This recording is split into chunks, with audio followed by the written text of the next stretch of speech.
Welcome to next level academy.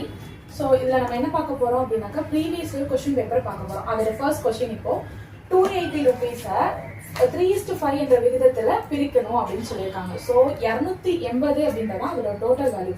இதை 3:5 அப்படின்ற விகிதத்தில் பிரிக்கணும் அப்படின்றதா கொஸ்டின். ஸோ 250 தான் நம்மளோட டோட்டல் வேல்யூ. ஸோ எவ்வளோக்கு பிரிக்க சொல்லியிருக்காங்க? 3:5 இந்த ரேஷியோல தான் பிரிக்க சொல்லியிருக்காங்க. அப்போ இது ரெண்டே ஆட் பண்ணிக்கலாம். டோட்டல் ரேஷியோ நமக்கு எவ்வளவு? 8 ரேஷியோவா? ஸோ அப்போ இந்த 280 டிவைடட் பை 8 அப்படின்னு போட்டு டிவைட் பண்ணுங்க. ஸோ இதை டிவைட் பண்ணோம்னா 1 8 2 16 3 24 வரும் இல்லையா? ஸோ ரிமைனிங் 4 வரும். 8 40 35. இது வந்து ஒரு பங்கோட வேல்யூ தான் 35. நமக்கு என்ன கேட்டிருக்காங்க? 3:5 இந்த ரேஷியோல தானே கேட்டிருக்காங்க. அப்ப 3 பங்கோட வேல்யூ என்ன? அப்ப 3 × 5 இதை மல்டிபிள் பண்ணா என்ன வரும்? 15. Remaining 1 3 3s 9 10. ஓகேவா? அடுத்து 5 × 35 இந்த ரேஷியோ இதுல மல்டிபிள் பண்ணோம் அப்படின்னாக்க 5 5s 25 2 ரிமைனிங் 2 அப்படின்னு வரும். 5 3s 15 ரிமைனிங் 2 ஓட ஆட் பண்ணோம்னா 17. ஸோ இதோட வேல்யூ வந்து 105 175 இதான் ஆன்சர். ஓகே, நெக்ஸ்ட் வந்து செகண்ட் சம். ஃபர்ஸ்ட் சம் பார்த்தோம், ரேஷியோ சம் தான் ஃபர்ஸ்ட் சம். செகண்ட் சம் வந்துட்டு இன்ட்ரெஸ்ட். இது வந்து சிம்பிள் இன்ட்ரெஸ்ட், காம்பவுண்ட் இன்ட்ரெஸ்ட்னு சொல்லிட்டு இன்ட்ரெஸ்ட்ல 2 மெத்தட் இருக்குன்னு உங்களுக்கு தெரியும். இந்த சம் என்ன கேட்டிருக்காங்க அப்படின்னு பார்த்தோம்னாக்க ரூபாய் 3600க்கு 15% வட்டி விகிதத்துல 3 ஆண்டுகளுக்கு பெறப்படும் தொகையை காண்க அப்படின்னு கேட்டிருக்காங்க. ஸோ பெறப்படும் தொகை வட்டியோட சேர்த்து தொகையை ஆட் பண்ணி தான் சொல்லணும் இந்த சம்ல. ஸோ வந்துட்டு இதுல வந்து சிம்பிள் இன்ட்ரெஸ்ட் அப்படின்னு தான் கேட்டிருக்காங்க.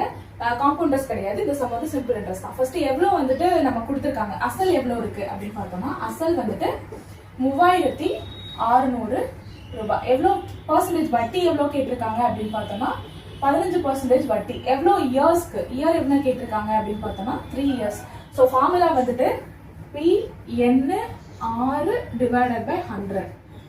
சிம்பிள் இன்ட்ரெஸ்ட்டுக்கு இந்த ஒரு ஃபார்முலா தான் இருக்கு. ஸோ சிம்பிளா இருக்கும். PN6 divided by 100. நம்மளோட அசல் வட்டி இயர் கீழே வந்து 100ஆல டிவைட் பண்ணா போதும், ஆன்சர் வந்துடும்.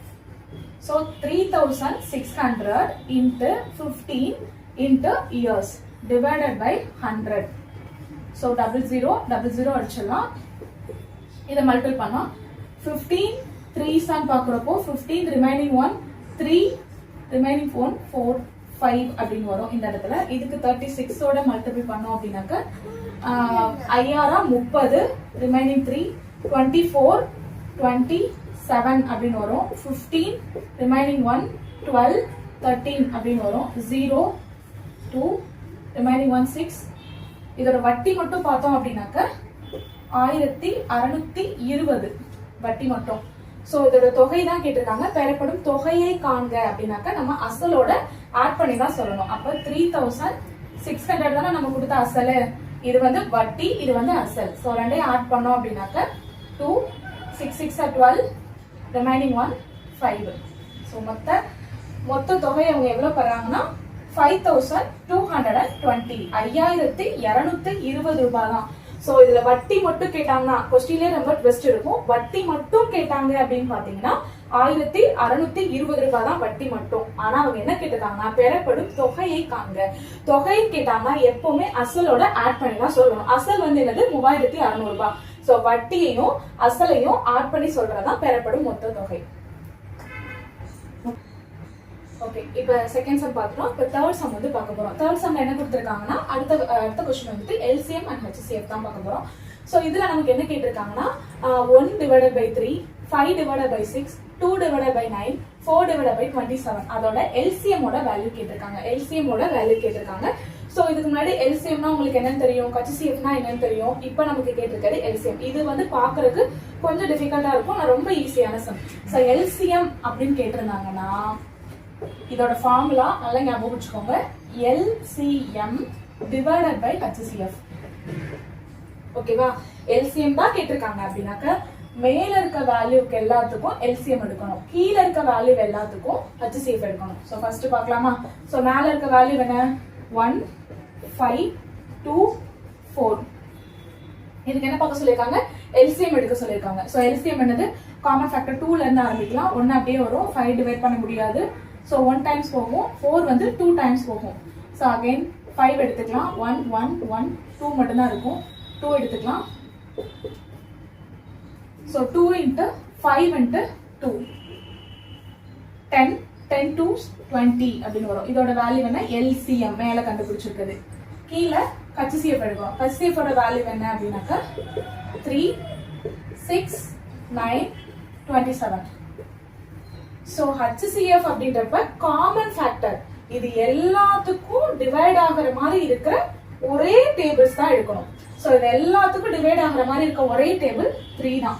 1 டைம்ஸ் போகும், 2 டைம்ஸ், 3 டைம்ஸ், இது வந்து 9 டைம்ஸ் போகும். இதுக்கப்புறம் டிவைட் ஆகுமானா ஆகாது. ஸோ HCFனா என்னது, காமன் ஃபேக்டர் தான், கையர் காமன் ஃபேக்டர். ஸோ அது 3 தான், 3 மட்டும் தான்.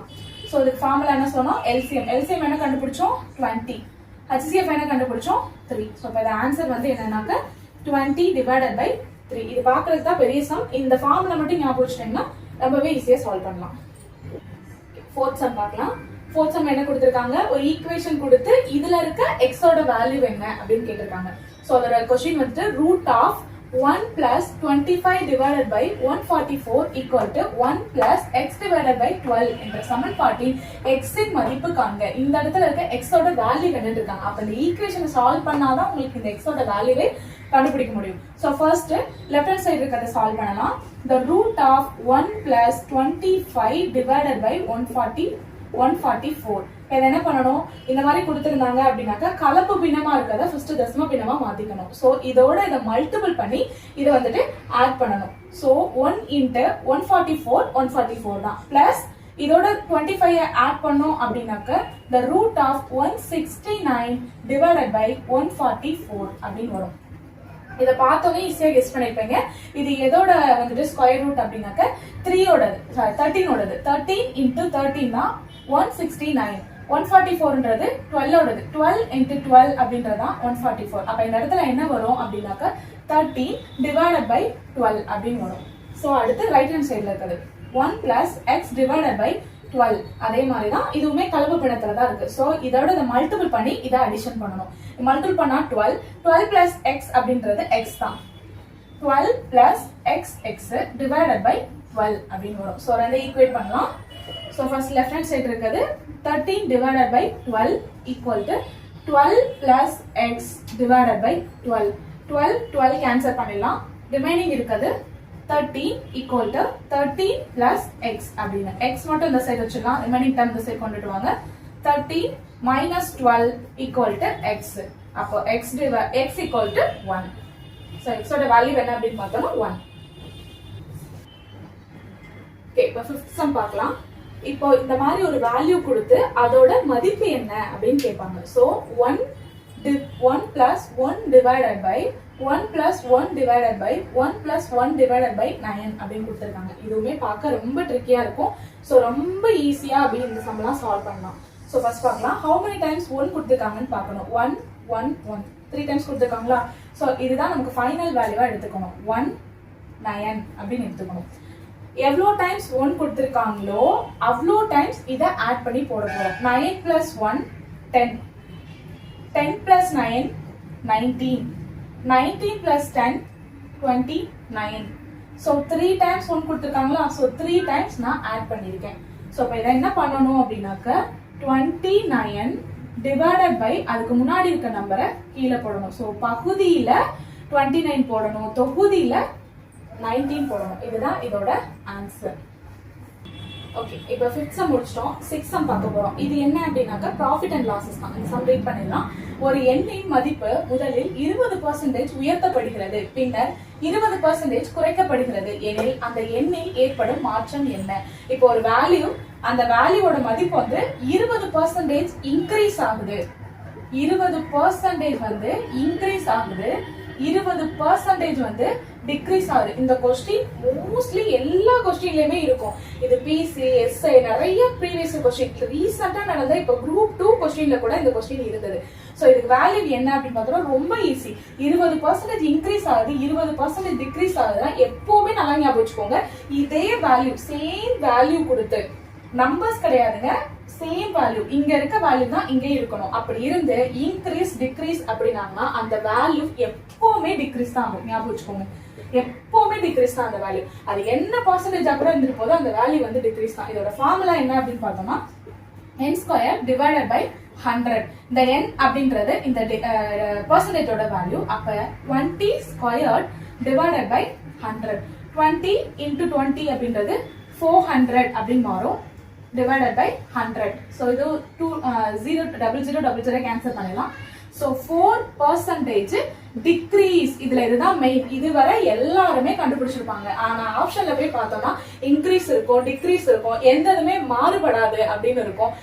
எல்லாமே இருக்கும், இன்க்ரீஸ் இருக்கும், டிக்ரீஸ் அப்படின்னு இருக்கும், ஈக்குவல் அப்படின்னு இருக்கும். எதுவுமே இருக்காது, எந்த சேஞ்சஸுமே நடக்காது. ஏன்னா 20% கூடுது, 20% குறையுது. ஸோ எந்த மாற்றமே இருக்காது. அப்படி போடக்கூடாது ஆன்சர். எப்பவுமே இந்த மாதிரி கொடுத்து சேம் வேல்யூ கொடுத்து இன்க்ரீஸ் டிக்ரீஸ்னா அதோட வேல்யூ எப்பவுமே டிக்ரீஸ் தான் இருக்கும். ஸோ அதோட ஃபார்முலா நல்லா ஞாபகம் வச்சுக்கோங்க, n ஸ்கொயர் டிவைடட் பை 100.